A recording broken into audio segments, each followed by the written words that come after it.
Começamos mais um programa denominado Marcos de Inovação e hoje nós temos uma convidada muito especial, que é a Priscila Santos Artigas.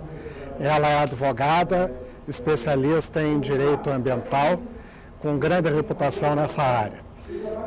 Priscila, vamos à primeira pergunta. Quais são as suas qualificações acadêmicas e profissionais? Bom, Marcos, antes de qualquer coisa, queria te agradecer pelo convite. É um prazer enorme estar com você aqui hoje. Admiro muito o teu trabalho na plataforma de inovação. Já tivemos a oportunidade de estar juntos naquele evento que você fez sobre energia. Então, realmente, para mim é um prazer enorme. Sobre a minha qualificação, não é fácil falar, porque a gente falar de nós mesmos sempre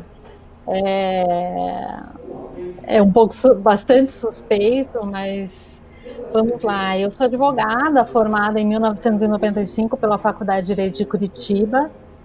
Eu fiz, na época, administração na Federal também, entrei na Curitiba, então fiz 2 cursos, acabei me apaixonando pelo direito e abandonei a administração. Me formei em administração em 1995, fiz 25 anos de formada esse ano.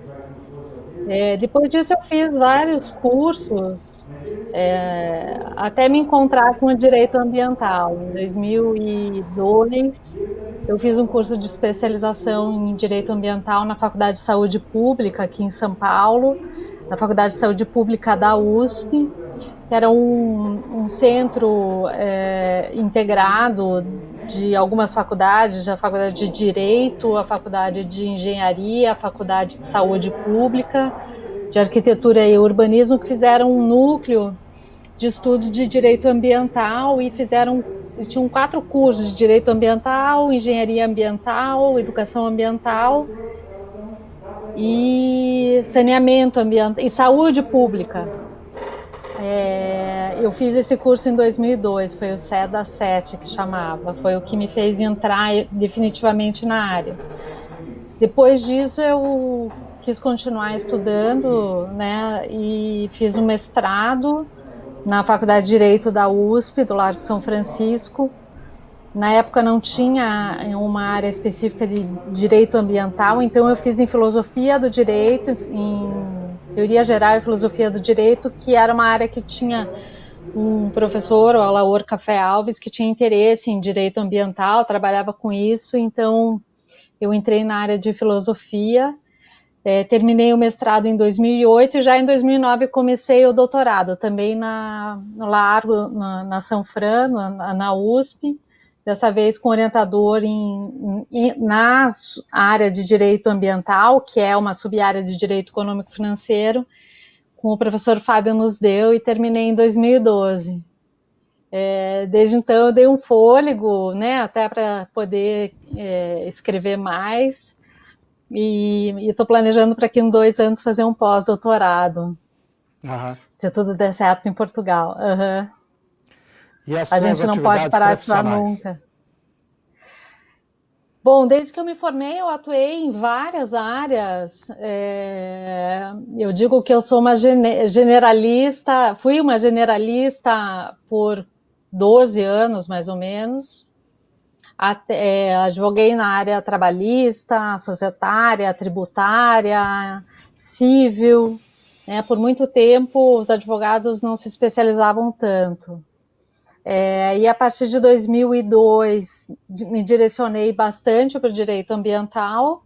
Em 2004 eu recebi um convite para trabalhar no escritório aqui no Milaré Advogados, em São Paulo, e aceitei o convite. O Dr. Edson Milaré tinha sido meu professor na Faculdade de Saúde Pública, naquele curso de especialização. E por conta desse relacionamento que eu continuei em contato, ele me convidou e eu vim em 2004, até porque eu queria continuar mestrado, doutorado, e estou no escritório desde então. Eu coordeno uma equipe,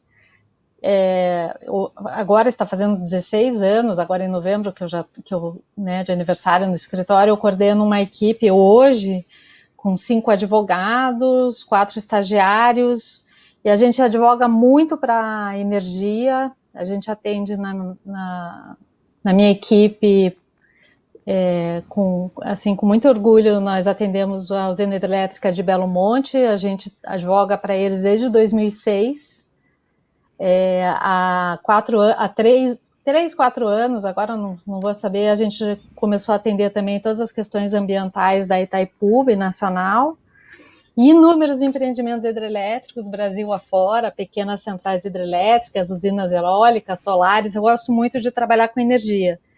A gente também atende empresas mineradoras, grandes, pequenas, atendemos projetos de infraestrutura, portos, rodovias, enfim, bastante trabalho, Marcos, cada vez Muito bem. mais, a área ambiental. Uhum.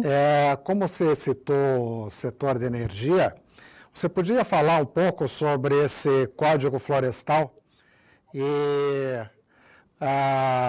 que ele mexe na preservação permanente das usinas hidrelétricas? Sim, posso sim. Nós, no setor, como você sabe, aliás, talvez melhor do que ninguém, o setor elétrico tem usinas implantadas na década de 70, 80, num período em que não existia regulamentação para a área de preservação permanente, que é aquilo que a gente chama de mata ciliar ao redor dos reservatórios. Então essas usinas, e aí eu posso citar como exemplo a Salto Osório, Salto Santiago no Paraná, elas não contam com a área de preservação permanente que a legislação mais recente, alterações do antigo Código Florestal e de resoluções do CONAMA impuseram ao longo do tempo que esses reservatórios contassem com uma área de preservação permanente de 100 metros ou até mais. Para você ter uma ideia, Giral, Santo Antônio, Belo Monte tem uma área de preservação permanente de 500 metros, em média, né? É uma área APP variável, mas uma média de 500 metros.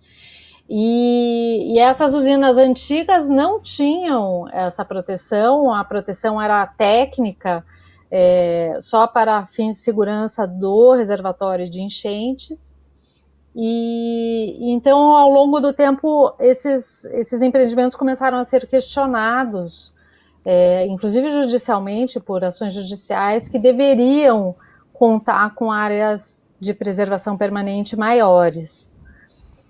O que se tornou muito difícil, porque essas áreas não são de propriedade das usinas e já são áreas muito consolidadas, muitas utilizadas para lazer, muitas cercadas por municípios, e aí essa discussão durou muito tempo. E o setor elétrico propôs, na época da discussão do novo Código Florestal, incluir um artigo para regulamentar essa situação das usinas antigas, que a ideia era e né, que essas usinas tenham uma área de preservação permanente que se controle com aquelas cotas máxima, maximorum. Não vou saber exatamente os termos, porque são muito técnicos. Mas tem uma área de preservação permanente, é o necessário em termos ambientais e o necessário para assegurar a segurança do reservatório. E esse artigo foi incluído no projeto, foi aprovado, é o artigo 62 do Código Florestal. Como você sabe, o Ministério Público Federal, logo que aprovada a lei em 2012, entrou com 4 ações diretas de inconstitucionalidade no Supremo Tribunal Federal contra muitos artigos, muitos dispositivos da nova lei, e não só entrou contra as regras, como também o Ministério Público se recusou a aplicar um novo Código Florestal, apesar de ser uma lei aprovada pela democracia representativa, né, pelos nossos governantes, os nossos congressistas. E desde 2012 até 2018, essas ações tramitaram no STF, contaram com audiências públicas, o relator era era e é o ministro Luiz Fux, até que as ações foram julgadas e esse artigo 62 foi declarado constitucional pelo STF. Então, hoje, o que regula a área de preservação permanente das usinas antigas é o artigo 62, que exige essa proteção específica, que é diferente do que é exigido para as usinas novas. Muito bem. Então, agora vamos para um assunto mais genérico, assim. A definição de desenvolvimento sustentável e como é que as novas tecnologias podem ajudar nisso. Bom,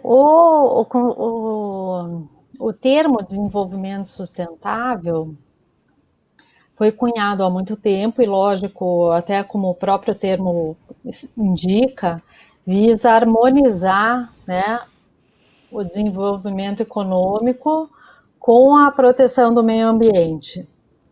É uma forma de preservar os recursos naturais que são finitos ou tem uma renovação lenta, né, com as necessidades do homem.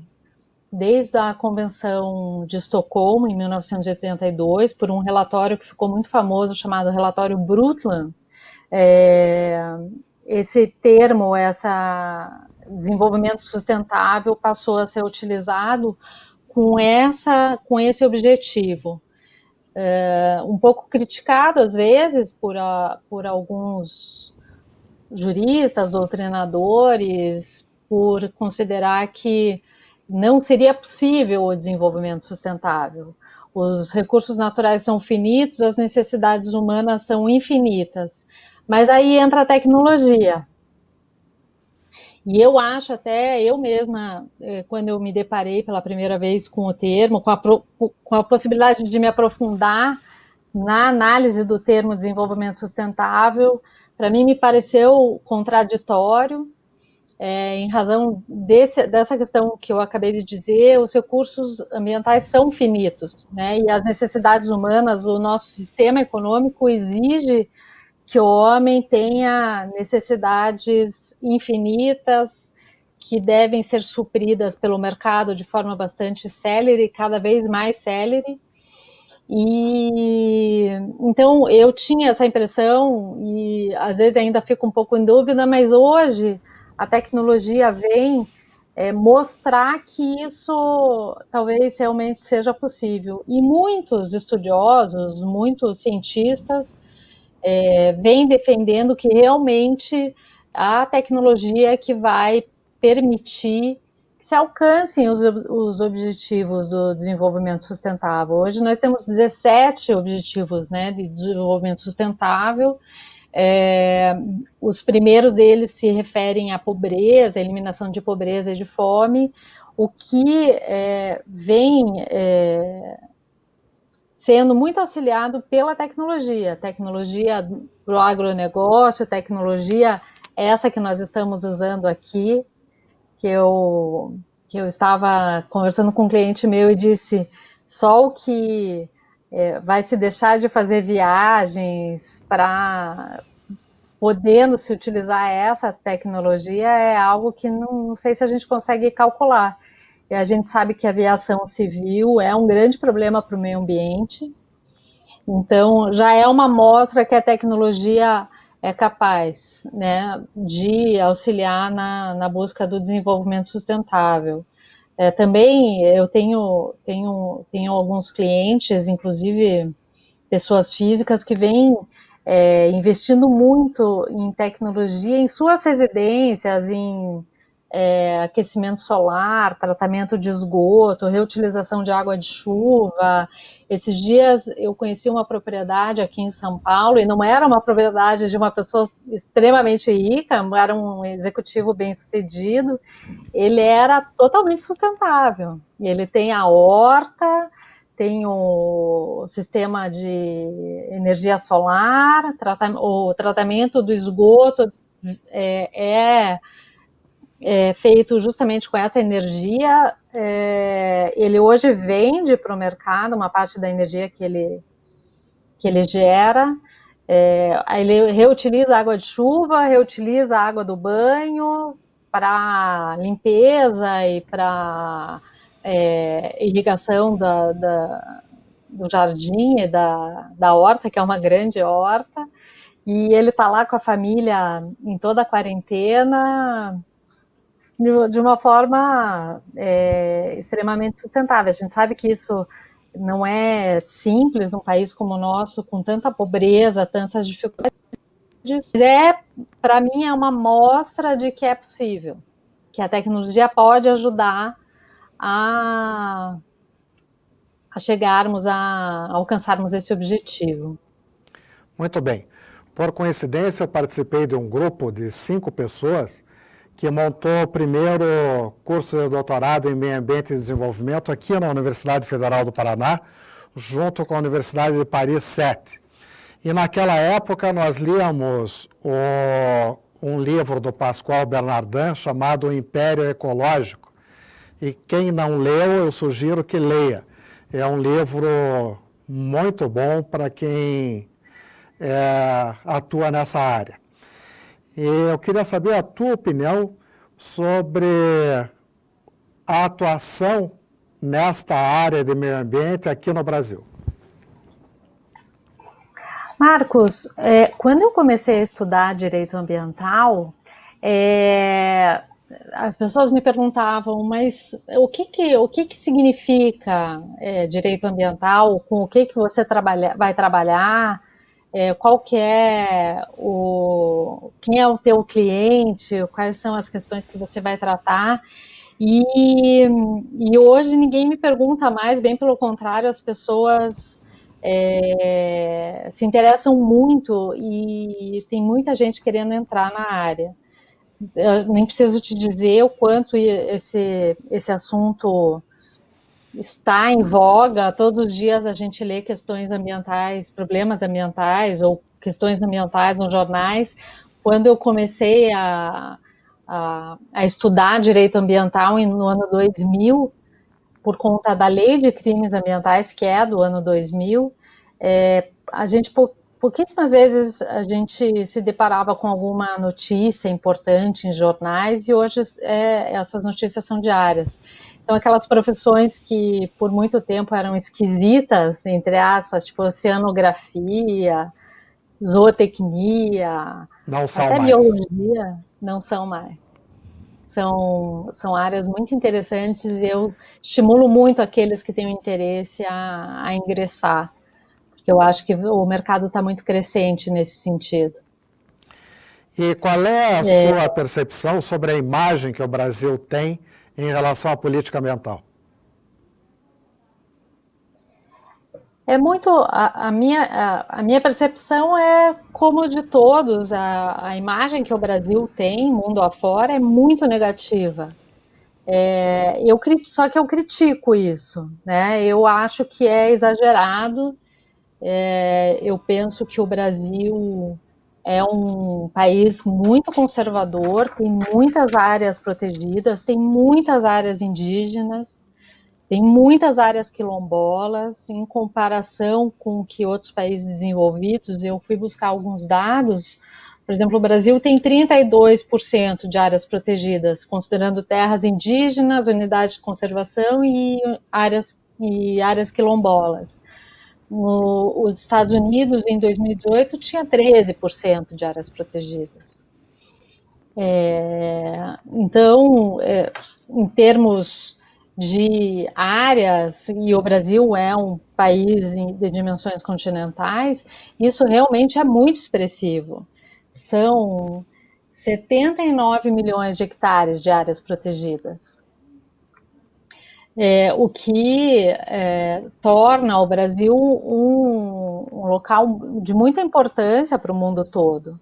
É lógico que houve um aumento de desmatamento nos últimos anos, e isso é expressivo, mas também não é muito diferente, apesar de os últimos 5 anos tenham batido o recorde de desmatamento, isso também se deve, no meu modo de ver, e eu busquei informações nesse sentido e não consegui, então é uma percepção particular minha, mas eu acompanho muito as análises que o IBAMA e a FUNAI fazem do desmatamento da Amazônia e de terras indígenas.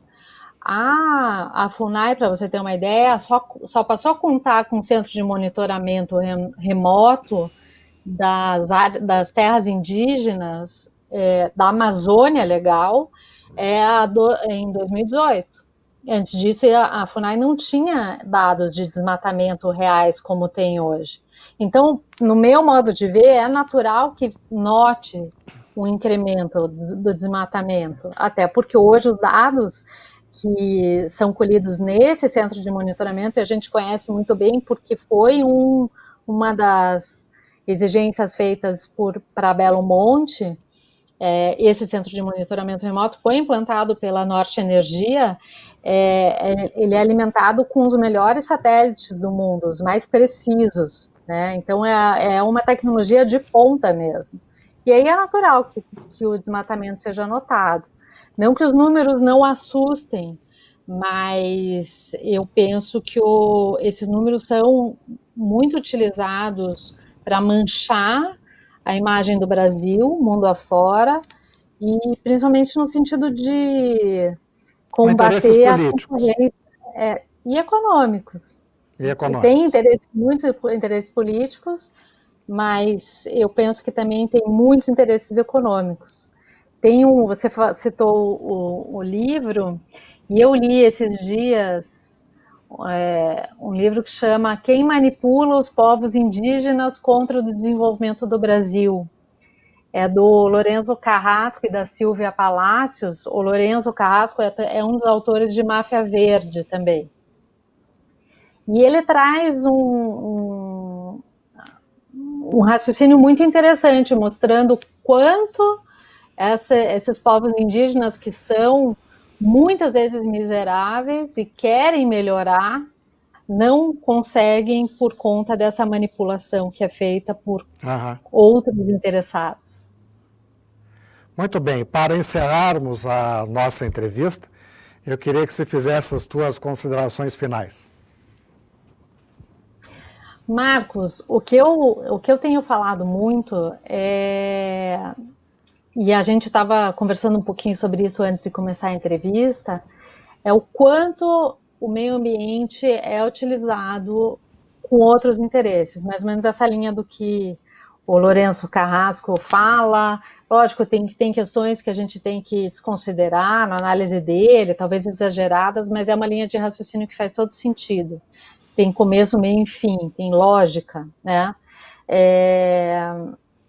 Eu me assusto muito com os outros interesses que vêm permeados no discurso do protecionismo, na ideologia. Eu acho que o grande problema do Brasil, e é nisso que nós devíamos focar, não que a proteção ambiental não importe, claro que importa, é importantíssima, aliás, mas eu penso que aqui no Brasil a gente tem que se preocupar mais com os níveis de pobreza, falta de educação, falta de saúde. É esse o foco que eu penso ser mais urgente hoje do que... Não digo nem que dá para comparar com a proteção ambiental, mas eu gostaria muito de ver uma preocupação com educação, saúde, níveis de pobreza tão grande quanto com as questões ambientais. Muito bem, eu agradeço a doutora Priscila e agradeço também ao Uninter pela oportunidade de fazer esse programa de entrevistas. Obrigado.